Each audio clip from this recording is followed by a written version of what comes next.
Hi, welcome to my podcast, Becoming a Cut Flower Grower. I'm your host, Lydia, and I'm here to share my year of growing and selling cut flowers. I'll be giving you the lowdown on everything I'm doing and sharing all the highs and lows, the good times and the inevitable disasters, all in real time. Join me on my cut flower journey, starting right now. Hello. Thank you for joining me. It is Friday, the 25th of July, 2025. And honestly, how is it Friday again? Like it feels like 2 minutes since it was last Friday. Anyway, it is. Happy Friday to you. Batch cooking, totally over that. I don't ever want to eat shepherd's pie again for a really long time. Even adding baked beans is not helping me anymore. So clearly there's only a few things that I can eat every single day for a week, and that is spaghetti bolognese, because shepherd's pie is not one of them. So this morning, my lovely florist collected over 300 stems from me this morning, which I still find absolutely astonishing. Now, to be fair, there were quite a lot of lavender stems in there and also some foliage stems, but it was still a fairly substantial cut flower order. So I'm pretty excited about that and very relieved that it's over. We're actually planning the next couple of weddings that she has coming up that I'm going to be supplying for, and working out what's going to be suitable. And what's nice is she always takes the time to have a walk around of the plot when she comes to collect. So I can point out things that are coming along, or things that might be ready next time, or things that are ready and that I may have forgotten to tell her about. Because if you listen regularly, you'll know that I was going big on sweet peas this year, which meant that I had like 200, which is a negligible amount compared to what some people have. I do realize that. But for me, it was like huge. And I had a meeting with my florist in October 2024, and she gave me an overview of the color schemes that she was doing for weddings in 2025. And I got so excited that literally 3 days, I think, after the meeting, I went on to the Roger Parsons Sweet Pea website and ordered these fantastic sweet peas in shades. It was like a mixture. So it was shades from white through all these lovely pale blues and mauves to the slightly darker blues and mauves. Very exciting. And then, would you believe it? When I made my availability list last week to give to my florist, I didn't even put sweet peas on. And these are the sweet peas that I ordered in October that I've been growing all year, specifically for really this wedding this weekend. So, luckily, when Joe turned up this morning, I offered to cut her some, and she could actually see them growing on the fence panels. So, she took some stems of that.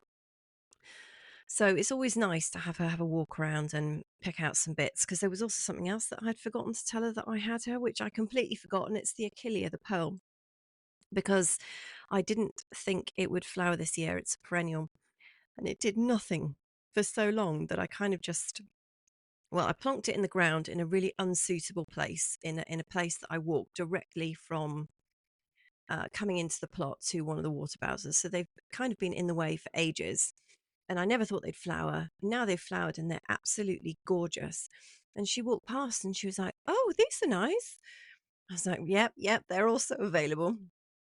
Anyway, the nice thing is that she's actually thinking of other things that she can use my flowers for. So workshops and wreaths and things. I mean, I actually love this woman. She is incredible. The main gist of this week has been preparing these little lavenders in terracotta pots, which are off to the wedding this weekend. And the stress, I cannot tell you, I have been on a knife edge this week. So I bought these little plants, I don't know, about a month ago maybe, and they had been sort of forced into flowering and probably overfed and cosseted and, pushed to the very brink so that they looked amazing at the point of sale.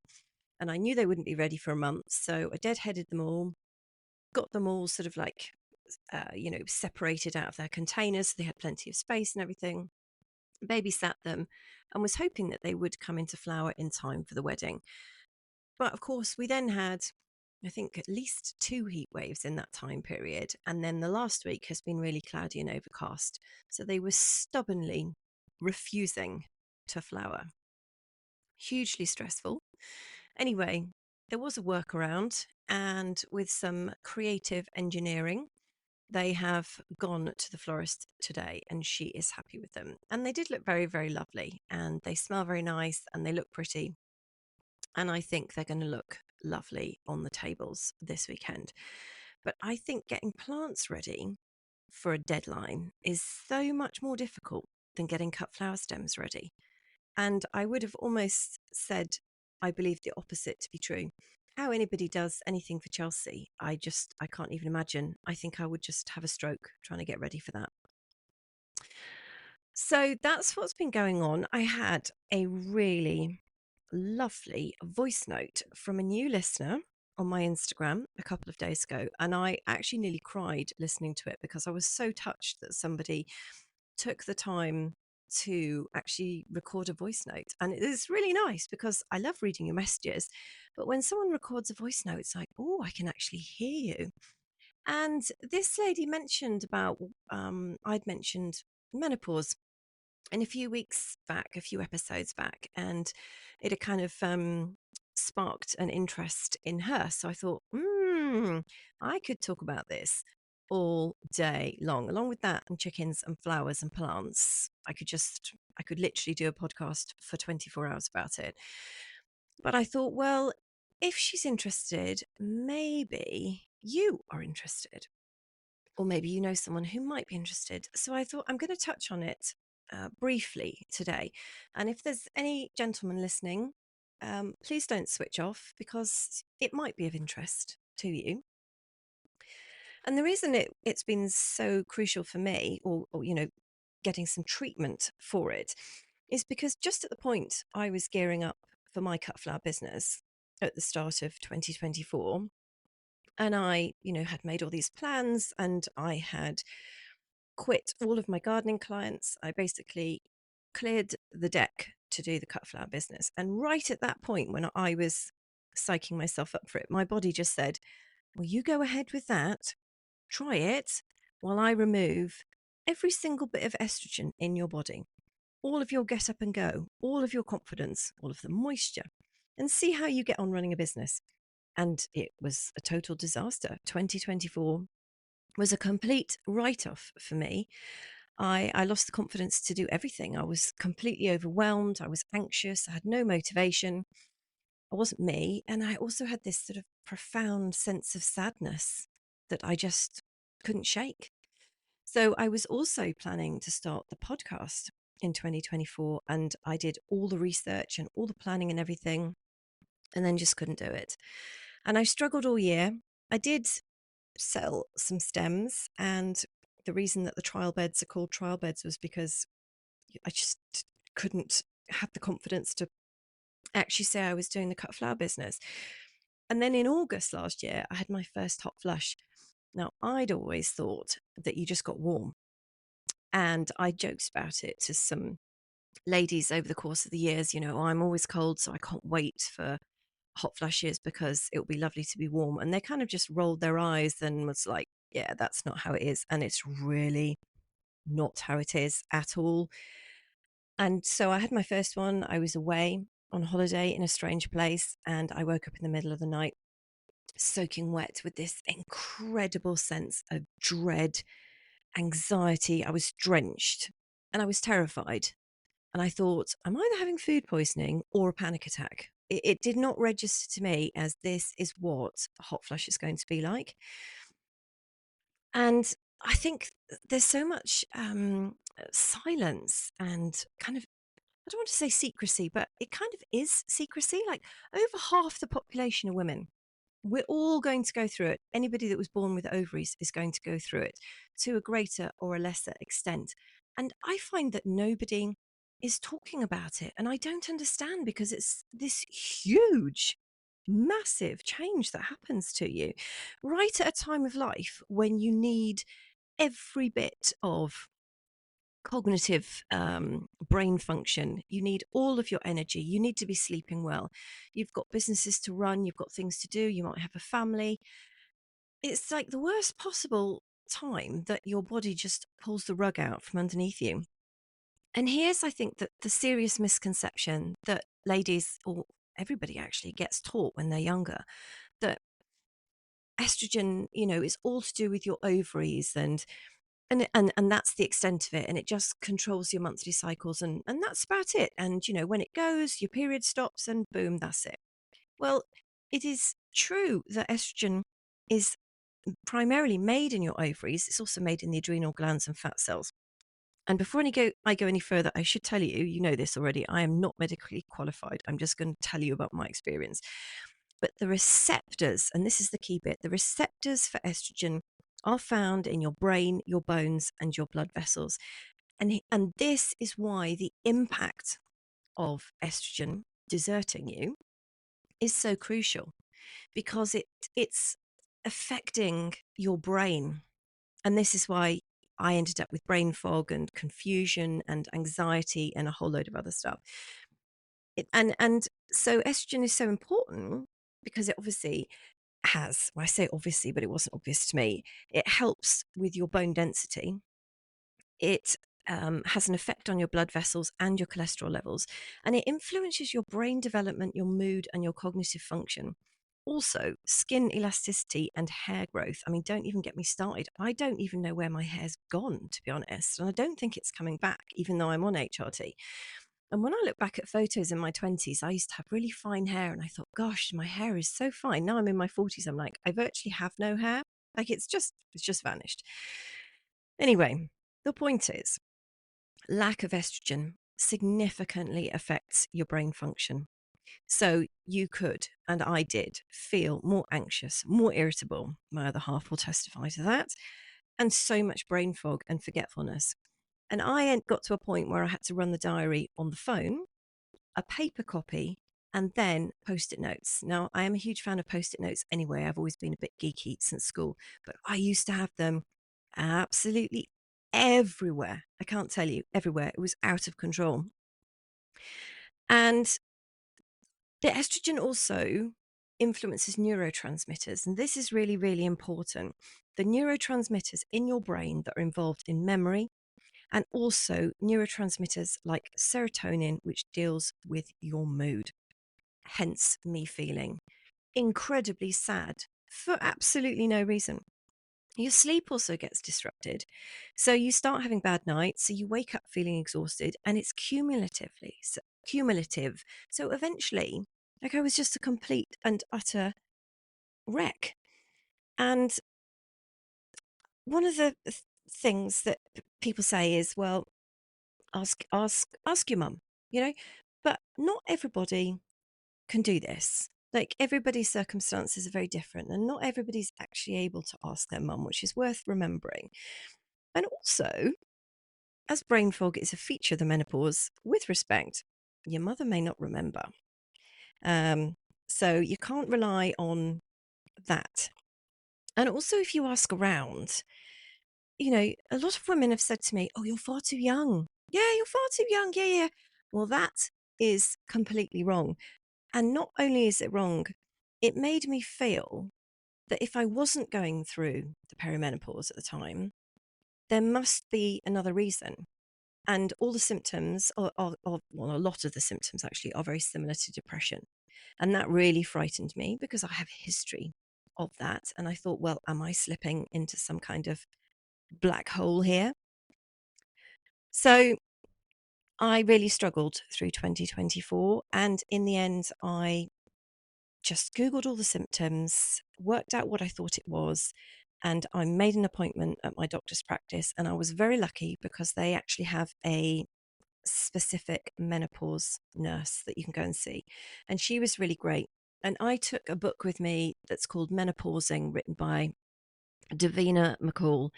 And she is on HRT, written a book about it, talks about it all the time. She's very, very gung ho about it. She's about the only prominent celebrity in the UK that will even talk about it. And I loved her book, and I took it into my nurse and put it down on the counter, and I said, I want whatever Davina is having, give me everything. And she was very good, although I couldn't have it for the treatment for about a month because my blood pressure was so high. And part of that is low estrogen levels can cause high blood pressure. So I have now, I wouldn't say I've cracked it because the patches all fell off in the heat wave because I was so hot and I was having about 3 or 4 showers a day when there weren't hydrangeas in the shower tray. And so the patches were coming off, and I did have some kind of relapsey heat wave things. And my other half said to me at one point, have you always not enjoyed the heat? And I thought, right, just calm, Lids, just calm. Don't murder him. Ground is too hard to be able to dig a body right now. Dig a hole for a body. So I said, no, it's literally because we're in a heat wave and I can't keep the patches on, and therefore I'm having the hot flushes. So lifestyle factors definitely have a role to play. People will tell you, oh, eat properly, take regular exercise, stress management, like yoga. Well, I do yoga once a fortnight and I've done it for 7 years. And let me tell you, it does not fix perimenopause symptoms, but it's lovely to do it and I wouldn't give it up. Read up on everything. Get as much information together as you can and talk to other women, but don't be put off if they tell you, oh, you're too young, or I didn't take anything, or I didn't need to take anything. That's them and you are you. And yeah, grab as much information as you can and tackle it, because I could have started or got my business going a whole year ago. I could have met you via the podcast a whole year ago. Who knows where I would have been? Probably better able to handle drought conditions if I'd been year 2 in my business instead of year 1. So that is what I would like to say to you about the menopause, and I hope it's helpful. And I'm very happy to answer any questions, but obviously not from a medical perspective. It's just been my experience of things. Okay, for the final part of today's episode, I'm going to do something a little bit different, which is a Q&A instead of boring you to tears with cornflowers that I'm just constantly deadheading on my plot. So here's some questions I've had. What insect spray do I use when I'm working? And this is a great question because we have a whole variety of little bugs and critters up on the plot, and lots of those really, really tiny little tiny bitey flying bugs that you can't ever see them and you don't hear them. You just suddenly start scratching and then this huge red thing appears. So I use a mixture. It's basically a citronella essential oil inside a base oil, and I use grapeseed oil. And I just have the grapeseed oil bottle, take the top off it, shove loads and loads of citronella in there, give it a good old shake, and then I leave the bottle up there. And when I get there, I slap it on my ankles and my knees and my elbows. So that I think what happens is that the guys just get stuck on it, but they don't actually bite me, which is great. Someone else asked me what snips do I use, and I use Niwakis, and I'm not being paid or sponsored to say that, but I absolutely love them. And I was given a pair a few years ago by Claire at Plant Passion when I did my workshop with her, and I have used them religiously ever since. They are just absolutely brilliant. So, another question: what is the least and most demanding flowers on the plot? This is such a good question. It kind of ties in with what's the most least profitable, actually. They're both kind of the same. So, the least demanding I found to be the sweet peas. Once I'd got them actually sewn in their little toilet rolls and they went up on the plot, up against the fence panels, I've had to do absolutely nothing whatsoever to them. I haven't tied them in. I didn't get around to cutting all the tendrils off, and it didn't seem to make a scrap of difference. And they got watered twice a day when I emptied the ducks' water bowls out. So I didn't even have to make an effort of watering them, which was great because we didn't have any water. So they were the least demanding, and I think, along with the hydrangea limelight, the most profitable. And then the most demanding and the least profitable is the cornflowers, which, as you know, I seem to spend every waking moment deadheading them. They sell for the equivalent of dust. I can't imagine not growing them, though, because I said the other day to myself, not doing that next year, absolutely no way. And then I thought, I can't not have cornflowers up there. So biggest challenge this year, definitely lack of water. And off the back of me saying that I listen to sometimes about 2 or 3 hours of other people's podcasts per day, somebody asked me, well, what flower podcasts do I listen to? And I'm very pleased to share these with you. And I have put links in the show notes so that you can go and find them too. So the first one is the 6-figure flower farming with Jenny Marks, a trademark farm. She is awesome, and she's very, very businessy, and I love that. Like, she's all about systems and processes and streamlining stuff and like really putting your businessy pants on. The second one is The Dirt on Flowers, Lindsay and Shannon. I love listening to them. I love listening to them so much. And they've done some really great interviews as well. And the third one is the Flower podcast. Also, they do some fantastic interviews on there. And I just love the guy's voice. It's just incredible. And a podcast that doesn't, well, it does exist, but it's not live anymore, is one called The English Florist by Lindsay Kitchen. And I used to listen to this last year, and she hasn't done an update, a new episode since 2023. I think she's not doing it anymore, but she is the most fantastic event florist in the UK, and she's just gorgeous.